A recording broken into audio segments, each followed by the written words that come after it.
So again, the harshest of score lines today for Diamonds. It finishes St. Ives Town 1, AFC Rushden Diamonds 0. The man of the match for Diamonds is Paddy Casey, a defender. Paddy, you've got the dubious honor of now giving us a few post-game comments. Just Diamonds came out a bit flat today.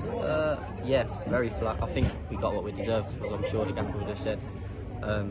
Slow start.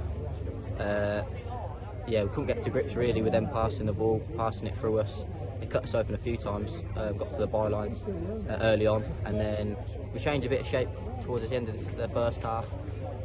Worked a little bit, but no, all round everyone was off it and got what we deserved. St. Ives got to a quick start. They almost scored like 30 seconds into the game, but they were denied, fortunately, by Snetker and all of you defenders. And then they suffered like 2 injuries back-to-back. That sort of slowed the pace down for a little bit. Yeah. One of their lads went down very early, didn't he, come off? But no, Sneds, he made a couple in the first half, got us out of trouble. But that's what I mean, that's how they started. They started bright, and we were really far off it.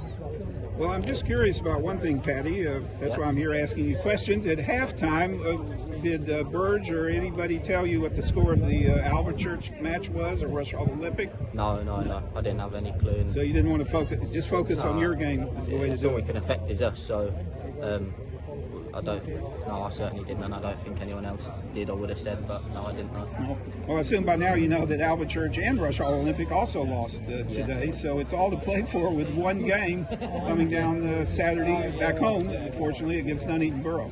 Yeah, it's the same as it was before the game, isn't it? 3 points, if we win, we're in. But we defend one set piece, we're in the playoffs, don't we? So that's what it comes down to.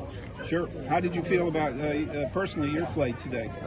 Well, it's always difficult to do an interview when you've lost, but I don't know. We're a team, aren't we? So we lost. When we win together, we lose together. Oh yeah, definitely. Could have been better off. Well, all right. Well, best of luck for Saturday against Nuneaton. Cheers, Bruce. Thanks for the time. Cheers. Cheers.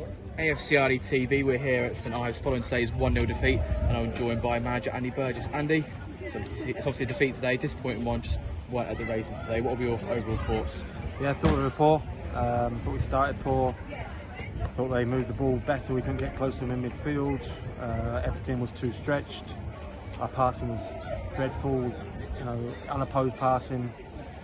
Our play in the final third was slow and lethargic, and we had to change the shape. We went 4-3-3 to try and help us out a bit and put extra man in midfield, and it sort of worked a bit. I thought we were better end of the first half, and obviously probably had more possession in the second half, but we got what we deserved. You can't. Although I didn't think they caused us many problems or were outstanding. I thought we made them look a whole lot better than what they were, and if you don't defend set pieces, you won't win games. Well, we had a great result on Saturday, which no doubt would have boosted the confidence of the lads. So can you put your finger on what went wrong today, or was it just a combination of things? I just think decision making was poor. When to pass, when to take touches, when to dribble, when to. You come and see this pitch and you think you can play like Real Madrid and Neymar and people like that, and you can't. I just thought the basics were really poor today. I thought the decision making was really poor. Fortunate enough, it's not damage. No damage done in terms of everything sort of stays the same, but in the same sense, it's a missed opportunity. It's a goal that was conceded on a set piece, and there's been a few of those recently. Is that becoming a bit of a concern for you? It was, yeah, and then I thought we dealt with them really well on Saturday, and I thought we'd come over that a little bit. It's just a responsibility thing. I had to mark players. I wasn't strong in the air, but I had to mark players from 6'2", and so you just be physical with people. But he looked like he was on his own in the 6-yard box, and that's not good enough. I just said to the players in there, I need to put players on the pitch who I can trust. And when players aren't marking and players aren't doing the job that I'm asking them to do, I can't trust them. So we'll have a look back at the video, see what happened, see whose man it was, and try and identify what went wrong. But set pieces are huge, they're massive, both ends, and we don't want to bang on about it because then it becomes a sort of subconscious problem that people think too much about. I thought we dealt with them well on Saturday, but it was only, in fairness, that one was one first half maybe, but no, it's about taking responsibility, and I don't think we've done that today. I suppose we were always going to have a bit more of the ball after the goal. Obviously, they would have been holding down the fort, looking to try and see out the result.